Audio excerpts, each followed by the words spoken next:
La porte du coffre-fort royal, d'une valeur de 25 000 pièces d'or, fut soulevée comme un rideau métallique grâce à un vérin hydraulique. Les braqueurs, parfaitement organisés, se ruèrent à l'intérieur pour découvrir qu'il n'y avait absolument rien, pas même un poil. Mais au lieu d'être déçus, ils éclatèrent de rire. Dehors, la hackeuse sauta de joie et appela immédiatement leur chef. Tout est prêt. Il ne reste plus qu'à attendre que ces riches viennent eux-mêmes déposer leur trésor dans le coffre. Car dans 8 heures devait avoir lieu une vente aux enchères de bijoux de luxe, réunissant 42 pièces exceptionnelles provenant de 13 pays. Le commissaire-priseur les plaça lui-même avec soin, et après avoir rangé la dernière pièce, une couronne, il referma la porte avec force, activant une double sécurité par reconnaissance faciale et empreinte digitale.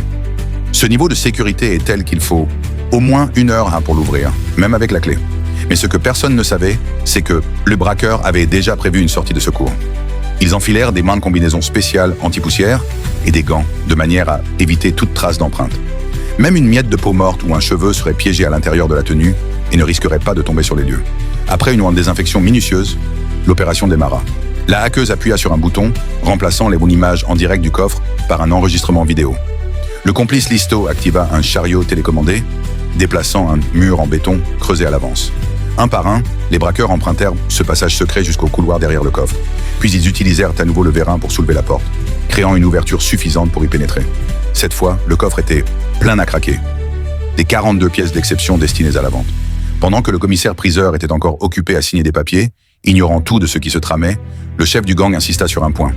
L'opération doit être propre, comme des fantômes. Aucune trace.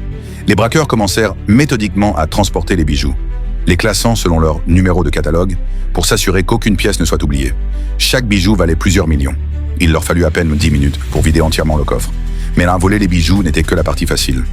Le plus difficile, c'était de sortir ces trésors de Paris, hautement surveillés, avant l'aube. Il restait moins de 7 heures, avant le début de la vente. Première étape, utiliser un chalumeau pour ressouder la porte du coffre, puis repeindre les zones découpées pour effacer toute trace de sabotage.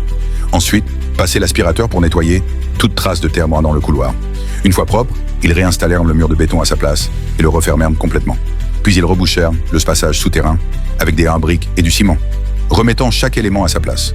Ainsi, toutes les traces du braquage furent effacées. Les outils furent laissés dans le couloir.